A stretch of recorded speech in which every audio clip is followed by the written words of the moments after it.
Representative Buddy Carter called our colleagues rioters. Representative Bishop actually said this was an insurrection. I didn't know that was in his vocabulary, but this was an insurrection, and he said it was a debacle worse than 9/11. No police officers or ICE agents were injured at Delaney Hall. No one died. No one had a heart attack like Officer Fanone did. There were no strokes. There were no broken jaws, no broken necks. Nobody was forced out of police work like Sergeant Gonell was. Yet we've got members of Congress who would gladly jettison the speech and debate clause, which protects all of us in our work, the First Amendment and the Article I powers of Congress to score a few cheap political points at the expense of their own colleagues. Corruption, criminality, and incompetence, that is Donald Trump's administration, and that is the MAGA majority in Congress, both of which were ripped to pieces by Jamie Raskin in a brutal takedown in which he not only called out the illegal actions of Pam Bandy at the DOJ, but Speaker of the House Mike Johnson, both of which who are panicking right now. We are going to get into all of that. But before we do, if I could quickly ask you to leave a like on this video, and if you haven't already, and you enjoy our channel, to hit that subscribe button. It goes a long way. And it really does mean a lot to me. Now, I do have to address the elephant in the room for anyone who hasn't seen maybe a previous video. I did graduate today, but I'm still doing the show. There's a lot of news, and we're going to get to it with Jamie Raskin right here. Thank you kindly, Chairman Van Drew, and for your opening statement. This week's events show how MAGA has turned American justice completely upside down and inside out. Over the last week, we've been talking about a single rogue DOJ employee who unilaterally canceled more than $500 million in Department of Justice grants to local law enforcement and victims' rights organizations and those assisting the victims of rape and sexual assault across the country. That's what right-wing policies do. I would say to my friend, the chair of the full committee, we tried to restore that money. Nobody seemed to know how any of this happened, but our colleagues didn't utter a word against our amendment, and yet they all voted against it. What else happened? Well, a 33-year-old January 6th rioter who assaulted our police officers at the Capitol, and he smashed the glass pane through which Ashley Babbitt climbed before she was fatally shot by a Capitol officer, was arrested again yesterday. This time they got him for burglarizing neighbors' homes.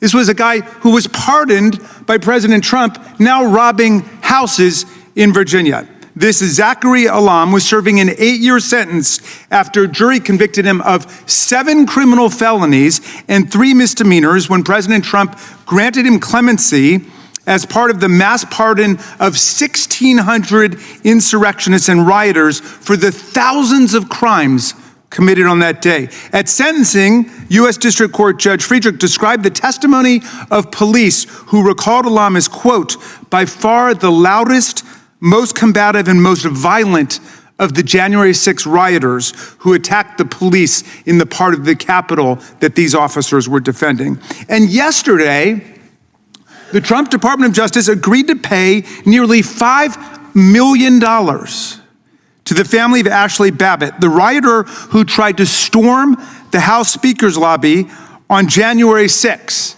after she broke into the Capitol and after the aforementioned Mr. Alam broke that window.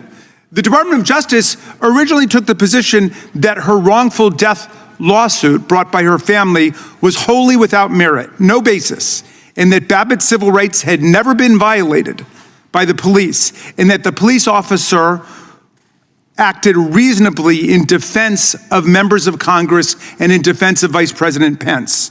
A Capitol Police investigation cleared the officer involved, saying his actions at the height of the riot, quote, potentially saved members and staff from serious injury and possible death from a large crowd of rioters who had forced their way into the Capitol, into the House chamber, where members and staff were steps away. In 2023, then House Speaker Kevin McCarthy said, I think the police officer did his job. Now, although Trump's new attorney general is set to give $5 million to the rioters' family. Trump has not proposed to give a penny to the more than 140 police officers injured, wounded, hospitalized, disfigured, and or disabled in their violence, and nothing to their families. He's proposed no money payments to the bereaved family of Officer Brian Sicknick, an Army veteran with 2 tours abroad who died at age 42 here on January 7th, 2021, the very next day after being brutalized by rioters. The decision to give millions of dollars to the Babbitt family and nothing to the families of the police officers who defended this Capitol, who defended us, exacerbates the insult of Speaker Johnson's continuing refusal to hang a simple plaque in honor of the officers who defended the Capitol and the Congress and the Vice President. A plaque mandated by law and now more than 2 years overdue on the West Front of the Capitol. The Speaker's stubborn refusal to respect the law is craven submission to the executive branch, to Donald Trump, who wants to pretend that the rampaging mob that he sent to Congress was made up of patriotic heroes and that the people he pardoned were, quote, hostages and, quote, political prisoners. A hostage is someone who's been illegally abducted by a terrorist group like Hamas and held for a financial or political ransom. A political prisoner is someone like Alexei Navalny or Nelson Mandela, who's been imprisoned for ideological reasons, not for violently assaulting the police or engaging in seditious conspiracy or destroying federal property. But the administration's effort to create big news yesterday was Trump's acting U.S. Attorney in New Jersey, a blatantly partisan prosecutor who has bragged about working to turn New Jersey red. Well, she announced her intention to indict our colleague, Congresswoman LaMonica McIver, on charges of assaulting, resisting, and obstructing law enforcement based on the now famous May 9th incident outside of Delaney Hall, an ICE detention facility in McIver's district, where she was conducting a scheduled oversight visit with other members of Congress, including our 80-year-old colleague, Bonnie Watson Coleman, and the mayor of Newark. Well, Delaney Hall is operated by the private prison company GEO, a major Republican donor that gave $1 million to Make America Great Again, Inc., and has faced numerous lawsuits for its treatment of detainees and unsafe conditions. The members had a lawful right to be there and to investigate, and even after ICE initiated a scuffle to arrest the mayor of Newark on public property, the House members were let in to tour the facility to conduct nonviolent oversight, and the tour went smoothly. This indictment is a manifest fraud, clearly designed to distract America this week from the administration's savage and unpopular effort to strip 14 million Americans of their Medicaid and health coverage and 11 million Americans of Head Start, Meals on Wheels, and other nutritional assistance programs like SNAP. Representative McIver was, of course, executing one of the core duties of a member of Congress, oversight, pursuant to her precise statutory right to enter and visit an ICE facility. The Supreme Court has repeatedly held that oversight is a central element of the legislative process, because if we can't research the facts on the ground, we don't know what laws to pass. This, for the Department of Justice to charge McIver with assault, is an outrage against the Constitution, which protects members of Congress from civil and criminal prosecution for performance of their core legislative duties. It is also a scandal in light of the DOJ's constant backing of cop-beating insurrectionists, including with the shocking policy that these pardons can even apply to criminal charges wholly unrelated to the events of January 6th. As well as the DOJ's jaw-dropping decision to fire more than a dozen senior criminal prosecutors simply because they had worked on the January 6th case. Yet now we've got colleagues who celebrate January 6th insurrectionists actually calling for prosecution of members of the House for doing their jobs. Representative Buddy Carter called our colleagues rioters. Representative Bishop actually said this was an insurrection. I didn't know that was in his vocabulary, but this was an insurrection, and he said it was a debacle worse than 9/11. No police officers or ICE agents were injured at Delaney Hall. No one died. No one had a heart attack like Officer Fanone did. There were no strokes.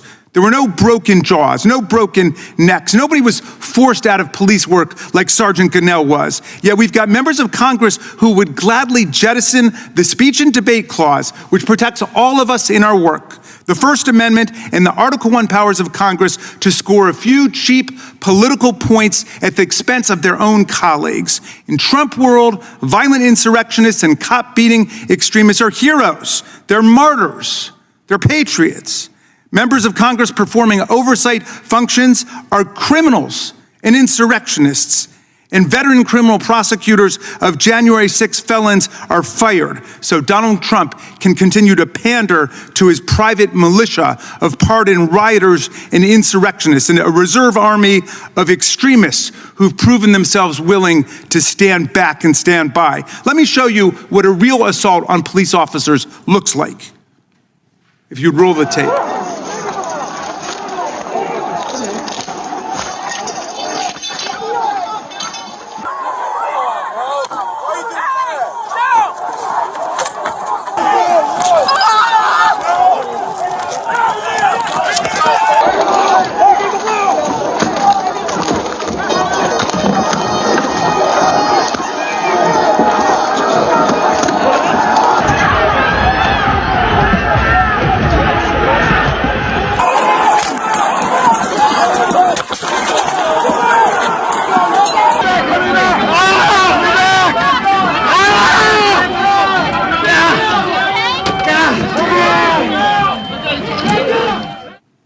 Mr. Chairman, if this is an oversight hearing on ICE and ICE believes a real assault took place in New Jersey, where are they? Why are they not present today?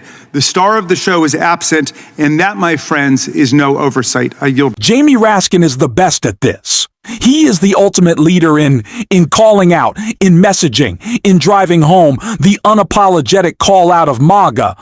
And it is insanity that Donald Trump, who talked exclusively at times, it felt like on the campaign trail about how Joe Biden, he was weaponizing the government against, quite frankly, he was weaponizing it against me. Oh no, they're coming after me, is now using every lever of power possible to not only break the law, but attack and try to arrest his political opponents. In MAGA says nothing. The free speech they claim to care about on college campuses. Like, now, I guess my alma mater that is being suppressed by Donald Trump and his administration, they do not care. MAGA has no grounding principles except serving themselves all of the time. That is what it is ultimately about. They are going to continue to break the law. They are going to continue to be corrupt. They're continuing to be the biggest hypocrites we've ever seen.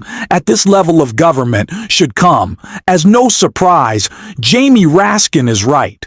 Donald Trump is just honoring fallen police officers, and all for what to shell out millions of dollars of our money. Talk about waste, fraud, and abuse to Ashley Babbitt. And it's ridiculous. And he won't honor the men and women who guarded the Capitol with their lives on January 6th. It's disgusting. That's what this administration's all about. Focusing on everything that rewards the people who will go and do crimes for Donald Trump, so he can continue to be corrupt, all while you get what your taxes raised for billionaires to have theirs lowered. So Ashley Babbitt's family can steal from the government. It's ridiculous. And we're going to be calling it out on this show every single day. And if you want to support that, as always, you can hit that subscribe button. Leave a like on this video. And if you stuck around to the end, you can drop a blue heart in the comments. And until next time, I'll see you soon.